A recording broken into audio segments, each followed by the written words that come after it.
questions, and yeah, you were talking about earlier. Do we have any questions or comments? How much investment are you looking for, and what percentage are you getting? I'm not sure that I can sell off rooms in the Iris, but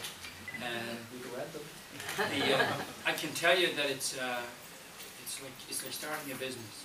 It's like starting a small business where you have a product, you have a message, you have to build a small team, and I don't have an organisation, so I had to go in the last 4 months and build a team.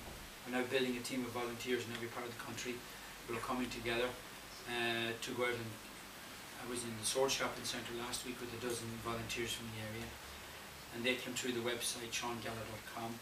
They literally volunteer from all sectors: business, community, voluntary, disability sectors that I'm involved in. We've got to do that, and then we've got to get now out to all the media avenues. We've got to sell, just like every business. And the only thing that's different between starting this business and starting yours is that I've got to have an exit strategy in 4 weeks' time. So it's a very short window of space. So one thing that I would encourage you, because I know most of you are obviously very IT literate and online, I'm going to drive now between now and the next 2 weeks. I really want to drive up the traffic that's going to Facebook. So it's SeanGallagher.com, and bang into Facebook there and sign up with me and spread it out. If you have databases, spread it out there, and let's get a positive message out there to start building on all our strengths and get this thing moving, get this country back. And never mind the naysayers. But anyway, but if you have lots of money and you'd like to donate, there's a donate button. It's just up on the top left-hand side. It's quite large. Good question. What's your first name? John. John. Thanks, John. Good question. I'm glad I asked you to ask me that one. Have we any other questions or comments anybody would even like to make? Yeah, I can only agree on everything what you said about Irish people. I've been living here for a couple of years now, and I obviously and definitely fell in love. So that's what I want to say. Wonderful. Can you record that and just put it on my website? Thank you so much. No problem. Anybody else got a comment or a question in terms of, sorry Sean. Yes, Howard. When just assuming you get into your work, what are your concrete plans? From a concrete plan. Like you talked about aspirational ideas, but sure. I hear that and I say, okay, what are you going to do? Sure. Well, I guess there are 3 areas that are important for the presidency. The first is there is a constitutional aspect, and you hear lots of that. The second is the work that the president does at home, and that's very much outreach. And the third is an international element. The constitutional aspect is important, although if you look at Mary McAleese's diary, not all that time consuming. Since 1937, there's only been 15 pieces of legislation referred to the Supreme Court, 7 of which are overturned. So over a 74-year period, that's not huge, although there's work on the bills that are passed. The issue of outreach is to continue to support all the agencies and the government. The first thing I would do in my first couple of days of being elected, if I was honoured to do so, would be to go to the government. And I would say to the Taoiseach, as I did last week in Castlebarn, in front of 400 entrepreneurs like you guys with GMIT, I would go to them and I would say, you now are putting a programme in place in government for the biggest issue that all the parties have identified, which is getting the country back to work. Now I want to use the role of the presidency to support you. So you're going to talk, I'm sure, about education and enterprise in education. I'm sure you're going to talk about those who are employed coming forward to be creative and find either retraining or skills. So I want to go to the schools and support those programs and the teachers who implement them. I want to go to the Chambers of Commerce and the enterprise boards and the enterprise weeks. So the President could choose to go to the Ploughing Championship and in one sentence and in one speech call agriculture the star of the economy because of the exports of 8.9 billion we saw last week. That supports and encourages the agriculture and the food industry to continue. It also just drew all the attention to it and all the cameras to it, as well as all the presidential candidates who are walking about in Valentine's as well. So it is about attracting attention to that. There are leader programs, partnership companies, enterprise boards, enterprise agencies, chambers of commerce, incubation units. They need to now to be brought to the fore so that more and more people gravitate towards them to start business. There's also the culture of can-do, of participation. Most of the philosophies I have and that drive my life didn't come through enterprise. I grew up in a very enterprising county in Cavan because we had so little. Everybody was innovative and creative. But it's going back to encourage the culture and the conversation of what can we do now for ourselves and how can people get involved and participate in communities. So everywhere I see people who are heroes in community or enterprise, I want to go and salute, encourage them. There's a massive piece of work abroad that cannot be underestimated. And even Mary McAleese herself in the last 6 or 8 months has begun to realise that with peace bedded down, the next phase is now on prosperity. And it's not insignificant that 4 months ago she started to speak about the corporation tax to protect that when she was in the Netherlands. It's not insignificant either that our state visits now are going to coincide more and more with trade missions from IDA and Enterprise Ireland and European. Because while we have traditional markets in the UK and the US and France and Germany, there are new markets in every part of the world that are opening up, like the BRIC companies of Brazil, Russia, India, China, Hong Kong, Singapore, with vast requirements for food, and that's one of Ireland's greatest strengths. And so a president can open many of those doors like an IDA agency on its own can't. That's truly recognised, and I think increasingly so. So I want to say to the Taoiseach and the ministers that I want to put the Office of Work, the Office of the President, to work in collaboration with them, not in conflict with them, but in collaboration with their strategies.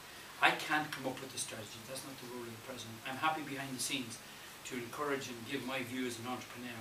But internationally there's a job of work to sell Ireland to open new markets, to sell it to attract investment, and thirdly to bring more tourists to Ireland.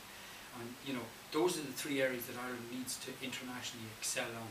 And I would say to the Taoiseach, you send me, I'm not interested in junkets, but if you have programs, I will go out and work tirelessly every day and every minute of every day to encourage a new breath of confidence from young people right.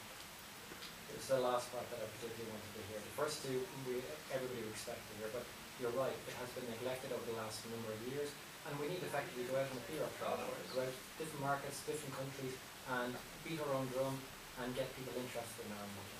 True. And the challenge with that is that as soon as you say that, the media say you want to go on junkets around the world, and that's the challenge. So there's a piece of work to be done at home, but you're absolutely right. There's a massive job of work to be done internationally. The idea of the old traditional St. Patrick's Day parade and us drinking loads of Guinness is good, but you guys know that there's a different world out there, and it's about IT, it's about investment, it's about biopharmaceutical, it's about education, it's about healthcare, it's about energy. And we need to be seen not just to be a nice place to come and play music and drink. We need to be seen as a place where we embrace the modern global marketplace. It's a really good point. Okay. Welcome. Everybody has just done a 10-minute introduction to this. Oops. Okay, any last comment before we wrap up, Randy? Okay. Sean? Sorry, Sean, I've yes, you have what? One comment, just if I may. Eric Challoner is my name. Arrange My World is my company, by the way. Arrange My World. Thank you. Which does what? What does it do? Sorry, it's a simple piece of software that allows you to organise your family affairs and your personal information. So if you go under a bus, then your family know where to find stuff when they need it. Wonderful. And you need it, but that wasn't why I was. That isn't just why. Are you trying to tell me something? That isn't just why I put my hand up. The Irish diaspora abroad. There's a huge resource available worldwide to us that wasn't leveraged properly, I think, after the President's visit, the American President's visit to Ireland.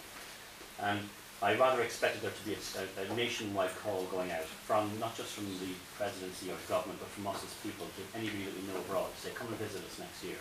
Yes. Just come and visit 1 week. And the difference that will make to us will be phenomenal. And I just would put that to you, that we do have assets abroad that just don't know how to engage with us. They probably think about sending money privately to political organisations as their means of assistance. But if they just came here for a weekend or a week, they'd make a big difference. No, I agree with you absolutely, and it's untapped. And I think there are lots of diaspora abroad who would like to help, but don't know how to. Yes, sir. And I think we need to put a framework in there that the government, again, working with the government to put that framework in place for someone like me as an ambassador to go out and sell that. And sometimes I think some of the people that I meet occasionally, and perhaps it's a degree of intellectual or political snobbery, think that it's beneath us or beneath a president to go and sell Ireland. Any of us who know in business, you can have the best product in the world, but unless you're prepared to go out and sell it, it doesn't work. And so I have no shame in going out and selling the very best of Ireland. Okay, great point.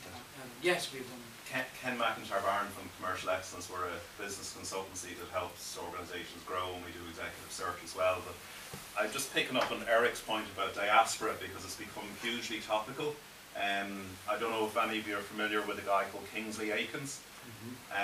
Kingsley launched a diaspora toolkit. It was launched by the Taoiseach on Tuesday evening in the Shelbourne Hotel. I happen to have a PDF. I have a hard copy, but I have a PDF copy if anybody would like it. So please Send it to Jackie from Tuesday. Yeah, so I'll send it to Jackie, and Jackie, you can send it around. It is a fantastic document. Enda Kenny said on Tuesday night, if we read it and don't get something out of it, you need to read it again. So I'm just picking up on what you've just said. So if you have a copy of that, we'd yeah, have to take it I'll mail it around. So, so just copy that to it was more to pick up on what Eric said. So no, it's very, it's very relevant. Thanks for sharing that. Great. Okay. Excellent. Thank you very much, Sean. You're welcome. And most importantly, do you know when you guys are out selling, and you always sort of do your presentation, and then at the end you're leaving, and you remember the person who trained you in sales and says, make sure and ask for the sale. So come out and vote on the 27th.